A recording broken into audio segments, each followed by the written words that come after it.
Welcome, ladies and gentlemen. Today we're going to check out the Magicka Warden 1-bar build. 1-bar builds have become really strong thanks to the new mythic item Oakensoul ring.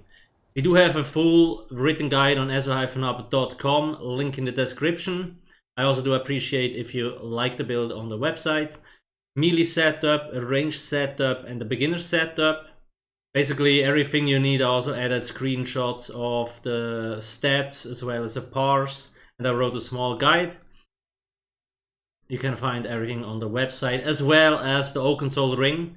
We're still searching for some of the leads, but once the community finds more of them, we will also add the location of the remaining two, so you know where to get it once the game launches.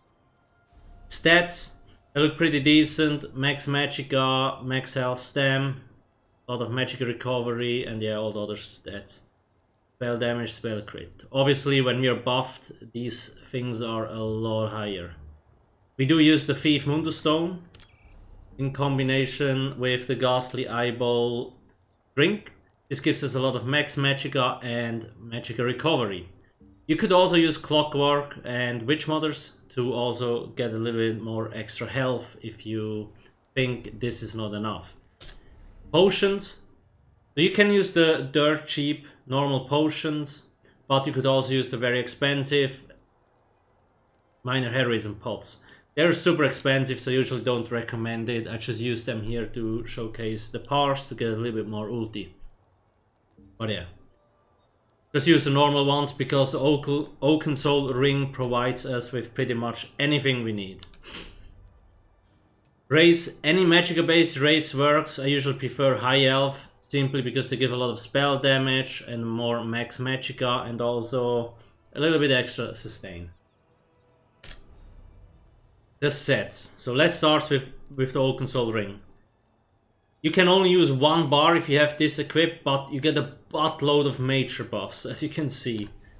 What do these do? So the most important ones, 12% spell crit through prophecy.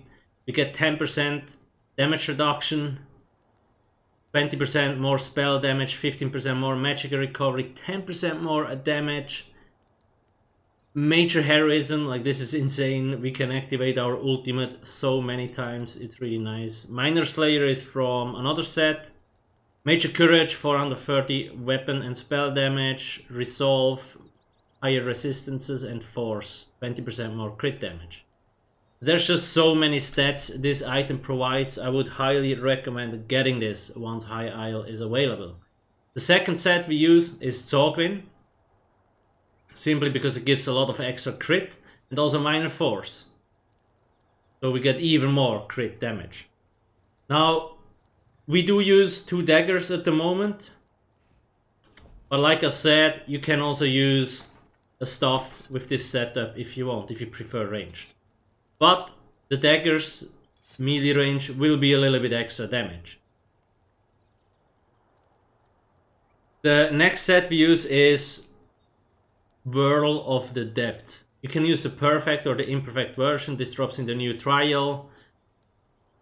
Gives us a lot of good stats, and it also has this cool looking like water AoE effect below the enemy. So it deals good damage. In theory, you could use Relican here too, but you will have a lot more sustain issues. But with Relican, you would deal a little bit more DPS. But then you would be wearing a lot of medium armor. So that's why I usually prefer Whirl of the Depth, even if it does a little bit less damage, but the sustain is just so much better. The last set, Slimecraw, to get a little bit more crit. I use all light armor, divine trait, max magic enchants on armor here. Then on the jewelry, bloodthirsty trait and spell damage enchants. On the daggers, Nirnhound, flame enchant, charge trait, poison enchant. And on the staff, you want a precise trait with a flame enchant if you prefer the staff. Champion points. The green one, you can do whatever floats your boat. I usually use a Rationer, Liquid Efficiency, Steed's Blessing, and Treasure Hunter. But yeah, whatever you want. The blue ones are more important. Master at Arms, increases your damage done with direct damage attacks. Deadly Aim, increases damage done with single target attacks. Raffle Strikes, more weapon and spell damage, and Backstabber.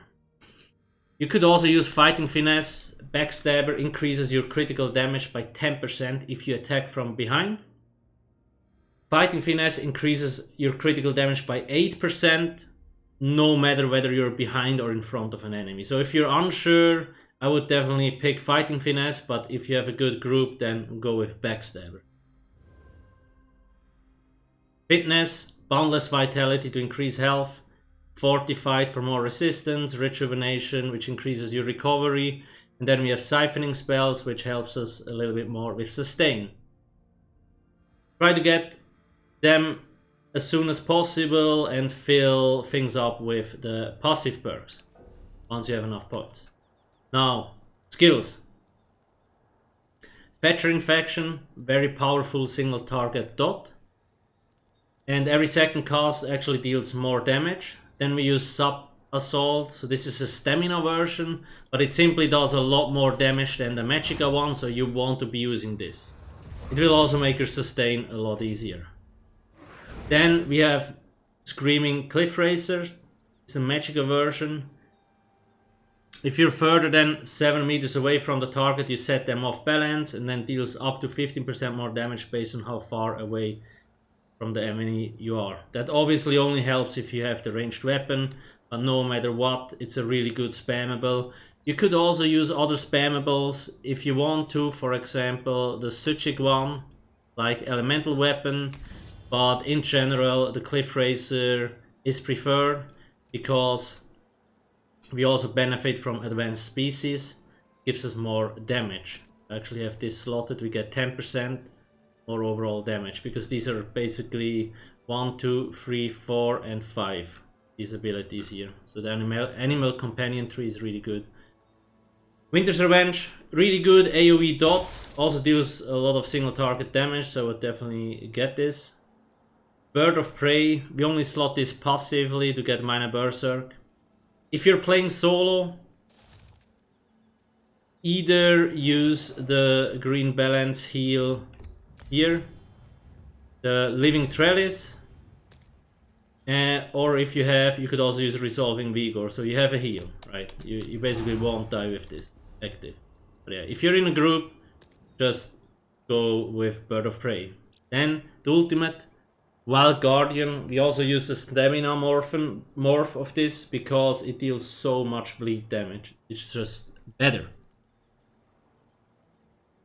These are all the abilities. We only have 1 bar.